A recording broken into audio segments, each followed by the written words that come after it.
Hello students, आज हम आपके लिए एग्ज़ाम रिलेटेड आपका जो क्वेरीज़ हैं उसको क्लियर करने के लिए इमेज बेस्ड एमसीक्यूज़ लेके आए हैं, वो भी पीडियाट्रिक्स के। इसमें आप वो इम्पॉर्टेंट एमसीक्यूज़ जो कि रिपीटेडली पूछे जाते हैं या फिर वो एमसीक्यूज़ जो कि एक्सपेक्टेड है रीसेंट एग्ज़ाम्स में जो अभी आ सकते हैं, उस हिसाब से इमेज बेस्ड पीडियाट्रिक के स्पेशली एमसीक्यूज़ के बारे में हम आज के लेक्चर में इन शॉर्ट रिवाइज करेंगे, जो कि बहुत ही इंपॉर्टेंट एमसीक्यूज़ हैं जो कि रिपीटेडली या तो पिछले एग्ज़ाम्स में पूछे गए हैं या फिर एक्सपेक्टेड हैं कि आगे एग्ज़ाम्स में आ सकते हैं। तो शुरू करते हैं आज का लेक्चर, जिसमें कि हम इम्पॉर्टेंट एमसीक्यूज़ पढ़ेंगे और उनके इमेज रिलेटेड क्वेरीज़ को सॉल्व करेंगे। सो जाते हैं हम फर्स्ट क्वेश्चन की ओर। First question, in a child with suspected hypocalcaemia. So यहाँ पे जब भी आप कोई क्वेश्चन पढ़ते हो उसमें each and every sentence is important. So यहाँ पे सस्पेक्टेड हाइपोकैल्सीमिया दे रखा है। ओके, सो सस्पेक्ट कर रहे हो आप क्या? हाइपोकैल्सीमिया। इसमें साइंस भी दे सकते हैं, जैसे कि आप यहाँ पे दे सकते हैं कि टेटनी जो एक साइन है हाइपोकैल्सीमिया का, उस हिसाब से भी क्वेश्चन फॉर्म हो सकता है। So here it is suspected hypocalcaemia, following test is performed. So ये टेस्ट आपने हाइपोकैल्सीमिया में परफॉर्म किया है। आपको क्या करना है? आइडेंटिफाई करता है इस साइन को। सो दिस इज़ द पिक्चर। ये पिक्चर है जिसमें कि आपको क्या दिखाई दे रहा है कि आपको अपर एक्सट्रीमिटी दिखाई दे रही है एंड देन आपको एक बीपी अपैरेटस या फिर बीपी कफ जो है वो दिखाई दे रहा है and then you can see कि यहाँ पे आपको कार्पोपिडल स्पाज्म दिखाई दे रहा है, जिसमें कि हैंड के जो मसल्स है उसका स्पाज्म दिखाई दे रहा है। So definitely this is a sign of hypocalcaemia. So ये टेस्ट आपको आइडेंटिफाई करना है। इस टेस्ट का नाम ऑप्शंस में है। First option Chvostek sign, second is Allen sign, third is Trousseau sign and fourth is D, that is Turner sign. अब इन चार ऑप्शंस में से इस इमेज का राइट आंसर क्या है? So what is the right answer? Right answer is the option C. Okay, option C is the right answer, in which the picture denotes or the depicts Trauze's sign. अब हमने इस question में पढ़ा था hypocalcaemia, जिसमें जो ट्राउजे science है जो हाइपोकैल्सीमिया में किया जाता है। यहाँ पे एक कंफ्यूजिंग और था, क्योंकि हाइपोकैल्सीमिया आपको दे रखा था तो उसमें चोजेक साइन जो कि ऑप्शन ए था वो भी किया जाता है, बट आपको पिक्चर आइडेंटिफाई करने के लिए कहा गया था। सो ये जो दोनों साइंस है ट्राउजे और जो ऑप्शन ए था चोजेक साइन, वो दोनों ही हाइपोकैल्सीमिया में किया जाता है, बट द पिक्चर और the image was of Trousseau signs, in which Trousseau sign कैसे कहते हैं कि एक बीपी अपैरेटस का जो कफ है उसको अपर आर्म में अपर आर्म में लगा के उसे इन्फ्लेट किया जाता है। इन्फ्लेट करते हैं कि सिस्टोलिक ब्लड प्रेशर जो रहता है उससे ऊपर 20 एटलीस्ट 20 पॉइंट्स ऊपर सिस्टोलिक ब्लड प्रेशर के ऊपर उस कफ को इन्फ्लेट किया जाता है for more than 3 to 5 minutes, और उस प्रेशर की वजह से एक रिस्पॉन्स ट्रिगर होता है जो कि होता है हैंड मसल्स का स्पाज्म, जिसको हम कार्पोपिडल स्पाज्म भी कहते हैं। वो स्पाज्म को कहते हैं ट्राउजेस, या फिर इस प्रोसीजर को जो हमने साइन देखने के लिए किया उसे कहते हैं Trousseau sign. It is a test of neuromuscular excitability which helps in detecting hypocalcaemia.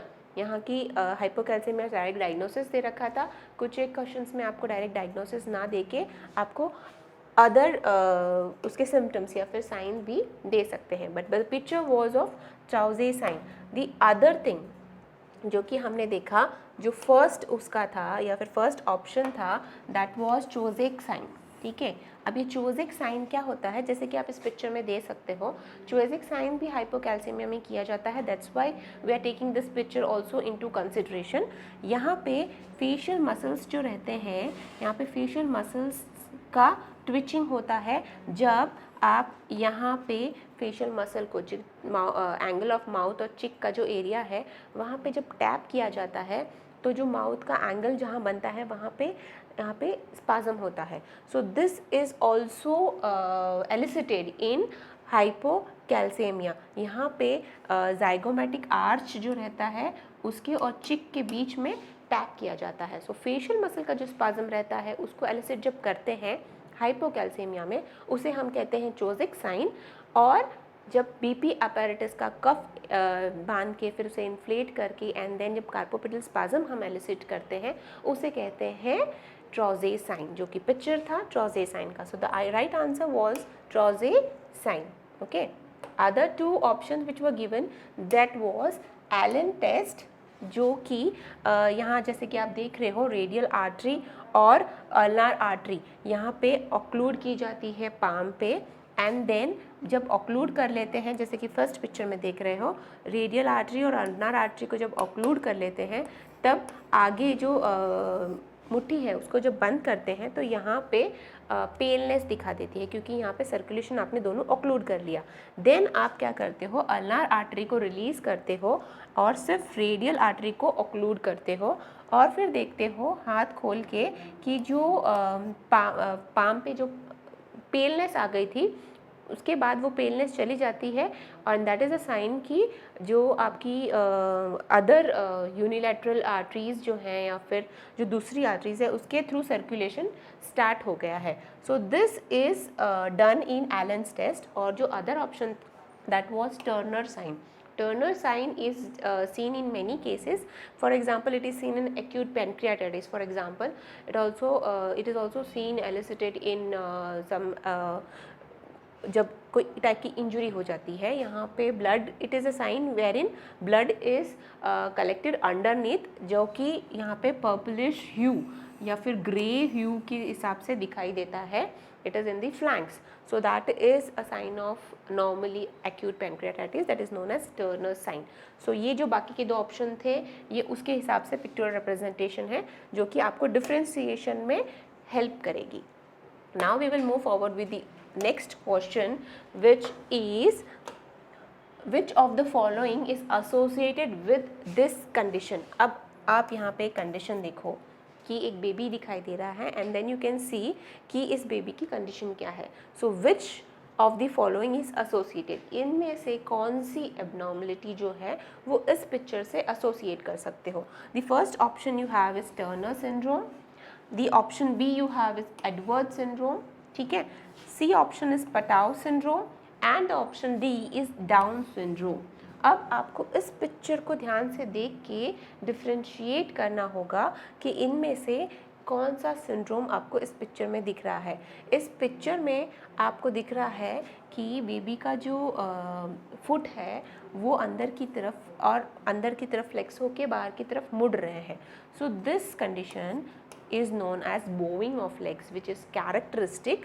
और next thing you can see is कि उसके जो palm है that is also characteristically एक के ऊपर एक इस तरह से उसके fingers जो हैं वो एक के ऊपर एक है। So this thing is characteristic of which of the following condition? So we will see that this is characteristic of option B, that is Edwards syndrome। Okay, Edward syndrome जिसमें जैसे कि हमने पिक्चर में देखा रॉकर बॉटम फीट, जबकि feet जो spaced थी that condition is known as rocker bottom feet which is classically associated with Edward syndrome. It is also known as trisomy 18। ये ट्राइजोमी 18 इसलिए रखा है क्योंकि बिकॉज ऑप्शन में डायरेक्टली नाम देने के बजाय you can also see the option as trisomy 21। So other options like trisomy 21, trisomy 18 and other trisomies, तो उस हिसाब से trisomy 18 जो है that is associated with Edward syndrome। So ये trisomy वाला जो पार्ट है कि Edward syndrome में कौन सी abnormality होती है karyotyping के हिसाब से, so it is also known as trisomy 18। Okay, so that is Edward syndrome। A rocker bottom foot has curvature in which both ends appear to roll upwards। दोनों end जैसे कि हमने पिक्चर में देखा था that rolls upward।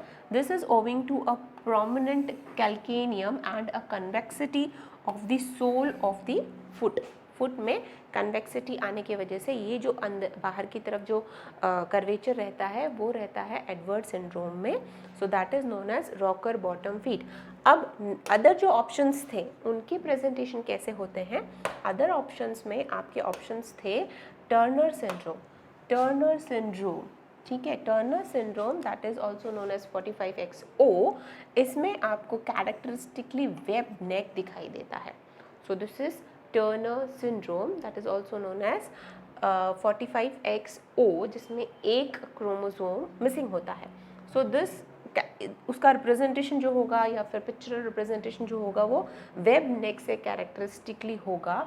इसमें लो set years भी होते हैं, हाई आर्च पैलेट भी होता है, हेयर लाइन लो होता है, but the characteristic is web neck, जिसमें कि कुछ एक एबनॉर्मलिटीज़ भी होती हैं, जैसे कि कोआक्टेशन ऑफ आयोटा और bicuspid aortic valve, and it is also characteristically known by the cubitus valgus, जिसमें कि जो एल्बो का आर्च है वो क्यूबाइटस वेल्गस आउटसाइड की तरफ मुड़ा होता है, and broad chest with widely spaced nipples. This is the characteristic picture of Turner syndrome. The other option given was Patau syndrome, that is also known as trisomy 13. ठीक है, सो पटाउ सिंड्रोम का characteristic क्या है? इस तरह का picture representation Patau syndrome में होगा, जहाँ की जो बैक है या फिर ऑसिपिट जो है वो प्रोमिनेंट आपको आउटसाइड प्रोमिनेंसी में दिखाई देगा. Next is mall formed years दिखाई देंगे. Okay, clench hands with overlapping fingers, जैसे कि हमने उस पिक्चर में भी देखा, बट यहाँ पे रॉकर बॉटम फीट नहीं है. ठीक है, so that was characteristic of Edward syndrome. यहाँ पे आपको क्लेफ्ट लिप या क्लेफ्ट पैलेट जैसी एनॉमली भी दिखाई देगी. Next anomaly which you can C in this is small head with absent eyebrows. यहाँ पे देखो कि आईब्रोज जो है वो नहीं होंगे और हेड जो होगा वो बाहर की तरफ ऑसिपिट की तरफ प्रोमिनेंट होगा. So this are some of the characteristic features of Patau syndrome that is also known as trisomy 13. Next option which was given was of Down syndrome. Now what is Down syndrome? Down syndrome जो है वो trisomy 21 के नाम से भी जाना जाता है. इसमें टिपिकल फेसेस होते हैं विद एपिकेंथल फोल्ड्स जो रहते हैं. यहाँ पे एपिकेंथल फोल्ड्स आप देख सकते हो टिपिकल फेसेस में, और पाल्पेबल फिशर्स जो है वो स्लांटिंग डाउन की तरफ स्लांट होते हैं. क्लिनोडैक्टाइली होता है, सिंगल पाल्मर क्रीज होता है, that is characteristic of Down syndrome. Wide gap होता है between first and second toe. Okay, brush-filled spots on iris, this is also characteristic of Down syndrome, and small and hypoplastic ears. So characteristic faces जो है, this characteristic faces is of Down syndrome. And the other option which is our answer, that is Edwards syndrome, जहाँ की हमने characteristically rocker bottom feet देखे थे जो कि बाहर की तरफ, that is rocker bottom. Rocker bottom क्या होता है? जो कि बच्चों का खिलौना होता है जो रॉक करता है, या फिर वो चेयर होती है जो आगे पीछे से रॉक करती है, उसका बेस जो होता है वो इस तरह से स्लांटिंग में बेस रहता है. So that is also known as rocker, और उस हिसाब से इसके फीट्स रहते हैं, that is known as rocker bottom feet. इसमें अलग बहुत सारे अदर एनॉमलीज भी रहते हैं, जैसे कि उसकी ऑसिपिट प्रोमिनेंट रहेगी, मेंटल रिटार्डेशन रहेगा, माइक्रोग्नाथिया रहेगा, जिसमें जो चिन है वो रिसीडिंग बैकवर्ड्स रहता है. लो सेट ईयर्स, नेक जो होती है वो शॉर्ट होती है. ठीक है, neck is short. Overlapping fingers, जैसे कि हमने उस पिक्चर में भी देखा था, ओवरलैपिंग फिंगर्स रहती है. कंजेनाइटल हार्ट डिफेक्ट्स इसमें भी रहता है. रीनल एबनॉर्मलिटीज़ रहते हैं, और हिप एबडक्शन जो होता है वो लिमिटेड होता है, लिमिटेड हिप एबडक्शन होता है. So these are the characteristic of Edward syndrome which is our right answer. Now we will move forward with the next question. Next question में क्या है? Next question is what is the expected karyotype. अब बार बार karyotype वाले ही आएंगे. What is the expected karyotype in this child with the following findings. Okay, अब आपको with this child with the following findings, क्योंकि यहाँ पे पिक्चर के साथ आपको फाइंडिंग्स या फिर उसके एक डायग्नोस्टिक फाइंडिंग भी दिया गया है. That finding is pulmonary stenosis on echocardiography. So इस क्वेश्चन में आपको दो चीज़ों पे ध्यान देना है. एक देना है आपको इस पिक्चर पे, ठीक है. सेकेंड आपको ध्यान देना है इस डायग्नोसिस पे, that is pulmonic stenosis. Echocardiography में इस पेशेंट को पल्मोनिक स्टेनोसिस आया हुआ है। सो ये दोनों ही इंपॉर्टेंट है। जैसे कि मैंने पहले भी कहा था, अगर एक क्वेश्चन के दो पार्ट्स हैं एक ही क्वेश्चन के अंदर, तो आपको दोनों पार्ट्स पे ध्यान देना ज़रूरी है, because that is the differentiating part. यहाँ पे कैरियोटाइपिंग क्या क्या दिया है, ए में दिया है 46XX, बी दिया है 45XO, सी दिया है 46XY and D option is 47XXY। So what is this karyotype? इस पिक्चर एंड इस डायग्नोसिस जो कि हमें पल्मोनिक स्टेनोसिस का डायग्नोसिस मिला है, उस हिसाब से आपको इस पिक्चर का या फिर इस क्वेश्चन का आंसर देना है। So what is the right answer? A, B, C और डी। यहाँ पे राइट आंसर आएगा ए। अब आप सब लोग सोच रहे होंगे कि जो पिक्चर दिया था उसमें वेब नेक दिखाई दे रहा था आपको, ठीक है। सो आपको टर्नर सिंड्रोम, जैसे कि हमने पिछले वाले पिक्चर में देखा, टर्नर सिंड्रोम का वेब नेक और उस हिसाब से पिक्चर दिख रही थी। So it has to be Turner syndrome the answer, and यहाँ पे आंसर दिया गया है 46XX, जबकि टर्नर सिंड्रोम का होता है 45XO। तो ये कैसे हुआ? इसीलिए हमने कहा था कि जब भी कोई क्वेश्चन में दो पार्ट हो, दोनों पार्ट पे ध्यान देना ज़रूरी है। यहाँ पे कॉन्ट्राइंडिकेटरी जो 45XO से या फिर टर्नर सिंड्रोम से कॉन्ट्राइंडिकेटेड जो था वो था पल्मोनिक स्टेनोसिस, क्योंकि हमने पिछले वाले पिक्चर में जब हमने टर्नर सिंड्रोम का जो वेबनेक वाला पिक्चर देखा था उसमें हमने हार्ट एनोमलीज देखी थी, और उसमें हमने देखा था कि उसके हार्ट एनोमलीज में क्या रहता है, कोआक्टेशन ऑफ आयोटा। जबकि हमें यहाँ पे डायग्नोसिस क्या मिला था, यहाँ पे मिला था pulmonic stenosis, that is characteristic of another feature, another anomaly that is known as Noonan syndrome. Noonan syndrome का कैरियोटाइप होता है 46XX। Okay, so this is the right answer, not 45XO which is the karyotype of Turner syndrome। यहाँ पे features जो हैं वो that was suggestive of Turner syndrome जैसे कि हमने डिस्कस किया, but has a different heart lesion. This situation is encountered in Noonan syndrome, which is an autosomal dominant condition. Here the karyotype is normal, that is 46XX। अब यहाँ पे थोड़ा सा confusion create हो रहा है, what is Turner syndrome and what is Noonan syndrome. Turner syndrome में भी वेबनेक होता है, नूनन सिंड्रोम में भी वेबनेक होता है, that's why the picture was confusing, but the diagnosis which was given pulmonic stenosis is a characteristic of Noonan syndrome, whereas Turner syndrome में कोऑक्टेशन of iota रहता है। थोड़ा सा हम इस आर्ग्यूमेंट पे डिफ्रेंशिएटिंग स्लाइड को डिस्कस कर लेते हैं कि क्या डिफ्रेंशिएटिंग पॉइंट्स हैं जिससे कि आप टर्नर और नूनन को डिफ्रेंशिएट कर सकते हो। कंपैरिजन में कैरियोटाइप जो होता है टर्नर सिंड्रोम का इज़ 45XO और नूनन सिंड्रोम का होता है 46XX। ओके, गोनाड्स में डिफरेंस होता है, इसमें गोनाड्स में सिर्फ स्ट्रीक्स होते हैं, वाइलेस नूनन सिंड्रोम में गोनाड्स में ओवरीज होते हैं। ओके, स्टिग्माटा जो होता है टर्नर सिंड्रोम में यस, नूनन सिंड्रोम में ऑल्सो यस। हार्ट में यहाँ पे हमारा डिफरेंशिएटिंग पॉइंट था coarctation of aorta is in Turner syndrome, whereas pulmonary और the stenosis part was in Noonan's syndrome. So यहाँ पे हमारे क्वेश्चन में जो डिफ्रेंशिएटिंग पार्ट था वो स्टेनोसिस था, एंड यहाँ पे कोआक्टेशन ऑफ आयोटा है टर्नर सिंड्रोम में, that's why we differentiated it as Noonan syndrome. IQ जो रहता है टर्नर का नॉर्मल रहता है, नूनन सिंड्रोम में लो रहता है। So this is the differentiating part in which Turner syndrome can be differentiated by Noonan syndrome. Okay. Now we will move forward with the next question. ये भी बहुत important है, बहुत ही बार पूछा गया है, and it is very important part wherein अलग अलग पार्ट से क्वेश्चन हमेशा आते रहते हैं। तो आज का क्वेश्चन क्या है? In the score shown below, alphabet P stands for. So this is a score, जैसे कि आपको पता चल ही गया होगा, this is known as Apgar score, जो कि बहुत ही नॉर्मली किया जाता है या फिर बहुत ही फ्रिक्वेंटली आस्क्ड क्वेश्चन रहता है एग्जाम पॉइंट ऑफ व्यू से। सो अपगार में यहाँ पे alphabet P stands for. Okay, options में क्या है? A option is pulse rate, B option is pressure, C is palar severity and D is physical activity. So what is the right answer here? The right answer here, the P stands for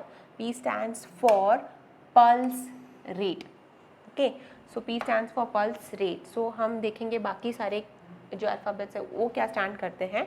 यहाँ पे A stands for activity. Okay, A stands for activity, that is muscle tone, and P stands for pulse, that was our answer, that is pulse rate. Okay, G stands for grimace, that is reflex irritability, and another A stands for appearance, that is skin color. ठीक है, and R stands for respiration. Okay, so इस तरह से अबकार का full form आता है. Abkar score जो है वो वर्जीनिया अबकार ने डेवलप किया था, सो इसलिए उनके नाम पे अबकार स्कोरिंग का ये निमोनिक है. यहाँ पे 0 to 2 पॉइंट्स देते हैं. मैक्सिमम 2 पॉइंट्स दे सकते हो, मिनिमम 0 दे सकते हो.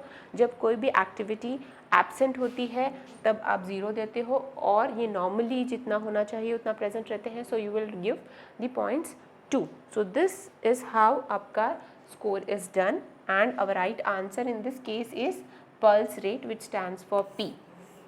Okay, इसी के साथ हम नेक्स्ट क्वेश्चन की तरफ बढ़ते हैं.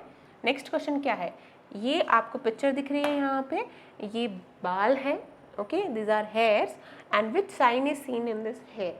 Okay, this is hair and now you can see कि यहाँ पे डार्क कलर दिख रहा है एंड यहाँ पे पेल दिख रहा है आपको, डार्क एंड पेल. सो कि alternate dark and light bands जो दिख रहे हैं, एक किस में दिखते हैं?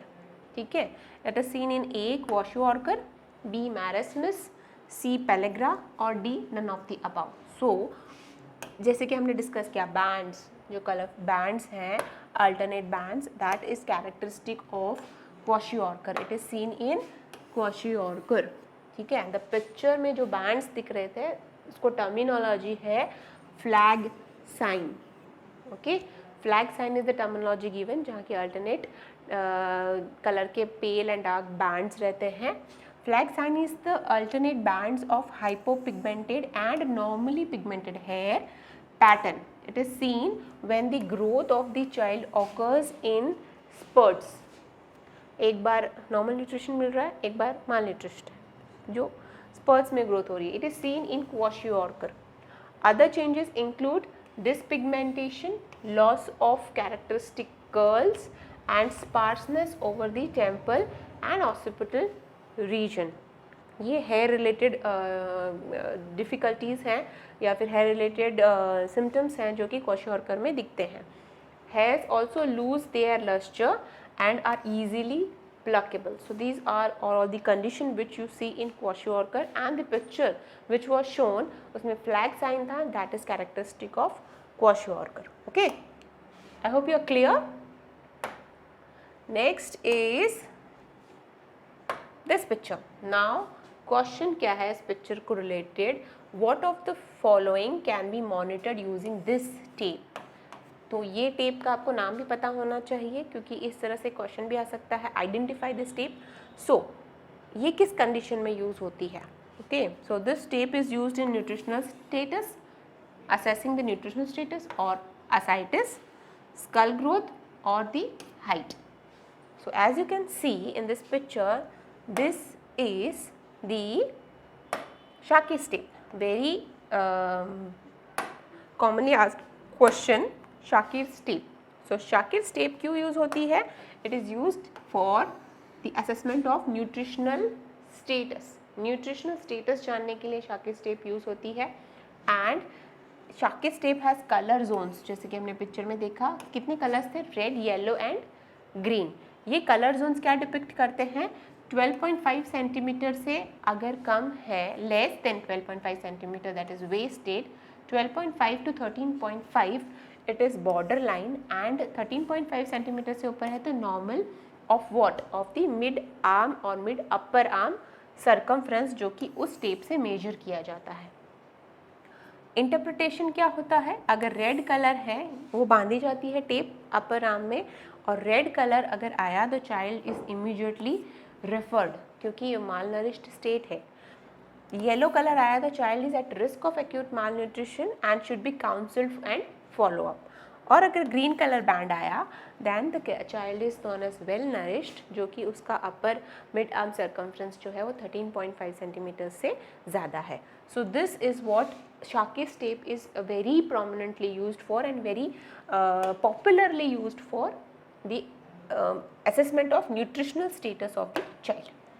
अब हम आगे बढ़ते हैं हमारे नेक्स्ट क्वेश्चन पे, that is in a child rickets जो है उसमें which part of the bone is affected.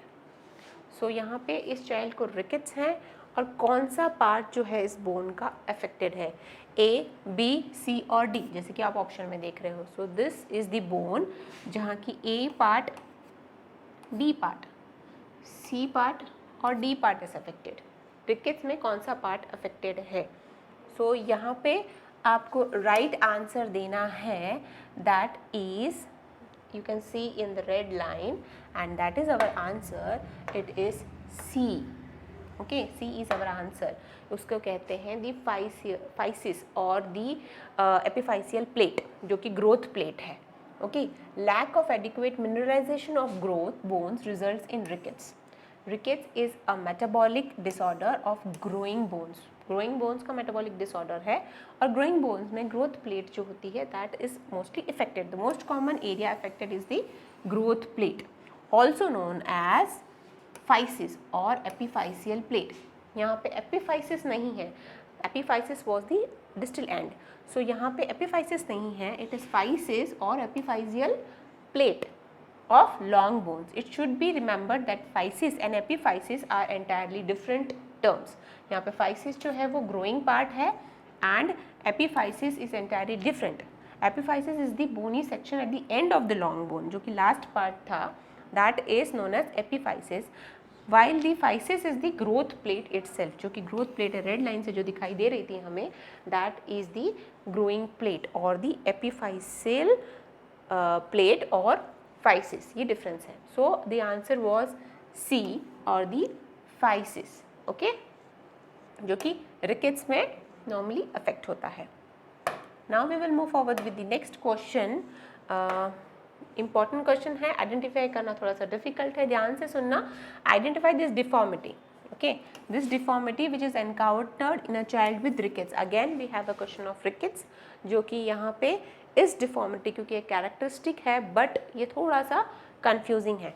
यहाँ पे आप देख रहे हो कि both the legs seems to be different, आपको एक और दूसरे में डिफ्रेंशिएट करना होगा। So what is this deformity? Is it genu varum, that is bow legs, that is A, or B, it is genu valgum, that is knock knees, okay, or is it C, it is wind swept deformity, ठीक है, the option C is wind swept deformity, or D, that is gun stock deformity. So यहाँ पे आपको differentiate करना है कि ये bow leg है, that is also known as genu varum, knock knees है genu valgum, और wind swept deformity or gun stock deformity. So the right answer is characteristic of rickets, that is windswept deformity. okay, windswept deformity जो है वो characteristic है, it is a combination of varus deformity in one leg and valgus deformity in other leg, जो कि knock knees और bow legs थे, दोनों के combination, जो combination से बनता है, that is known as windswept deformity. The deformity has an appearance like this windswept tree, जो कि हवा का झोंका आने के बाद में एक पेड़ जिस हिसाब से झुक जाता है वो कैरेक्टरिस्टिकली है इसमें, इसीलिए इसका नाम इस हिसाब से विंड स्वेप्ट मतलब हवा से बह जाने वाला, विंड स्वेप्ट डिफॉर्मिटी इसका नाम दिया है। सो इज इट क्लियर, उस डिफॉर्मिटी का नाम है wind swept deformity, that is characteristic in rickets. Now we will move forward with the next question.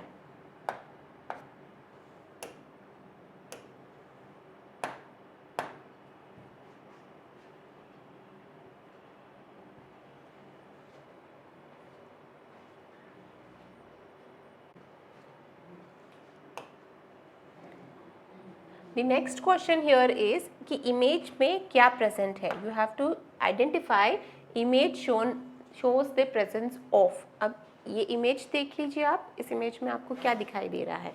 क्या दिखाई दे रहा है आपको, polydactyly, option B ectrodactyly, option C cutis aplasia, or the option D that is TAR syndrome. यहाँ पे आपको क्या दिखाई दे रहा है? सो इट इज़ पॉलीडेक्टाइली, यहाँ पे आप देख सकते हो पॉलीडेक्टाइली है, एक्ट्रोडेक्टाइली है, क्यूटिस एप्लासिया है और टार सिंड्रोम है. सो यहाँ पे द राइट आंसर इज इलेक्ट्रोडेक्टाइली. इलेक्ट्रोडेक्टाइली जो है वो राइट आंसर है यहाँ पे, बिकॉज यहाँ पे ectrodactyly refers to what? Ectrodactyly refers, this image shows the presence of split foot malformation. Split foot malformation, जहाँ की फुट जो है वो स्प्लिट अंदर की तरफ हुआ था, that is also known as ectrodactyly, also known as lobster claw hand. Lobster claw, lobster एक क्रीचर है जो कि पानी में पाया जाता है. लॉबस्टर जिसे कहते हैं केकड़ा. This is a limb malformation presenting with what? Median cleft in the hand and feet due to the absence of the central digital rays which gives the appearance of a lobster. यहाँ पे जो central part है वो उसका जो है digital raise का appearance रहता है. यहाँ पे मीडियन क्लेफ्ट जो होता है हैंड एंड फीट का, दैट वो क्लेफ्ट के वजह से एब्सेंस होता है सेंट्रल डिजिटल रेज का. ये एब्सेंस की वजह से उसका अपीयरेंस जो होता है वो इस तरह से लॉबस्टर के जैसे आता है. यहाँ पे syndactyly, hypoplasia of the phalanges, metacarpals and metatarsals. So these are the differentiating features जिसके कि आप उस पिक्चर को डायग्नोज कर सकते हो इलेक्ट्रोडेक्टाइली. सो यहाँ पे आपको इलेक्ट्रोडेक्टाइली और सिंडैक्टाइली पे आपको प्रॉपर आइडेंटिफिकेशन आना चाहिए. Next question here it is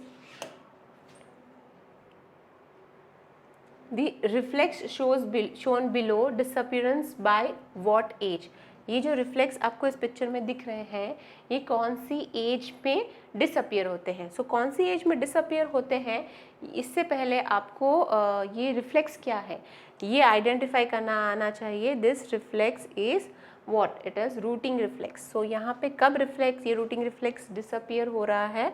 1 month पे, 2 मंथ्स पे, 3 मंथ्स पे या 4 मंथ्स से. सो यहाँ पे राइट आंसर है रूटिंग रिफ्लेक्स जो डिसअपियर होता है that disappears at 1 month of age, that is 4 weeks approximately.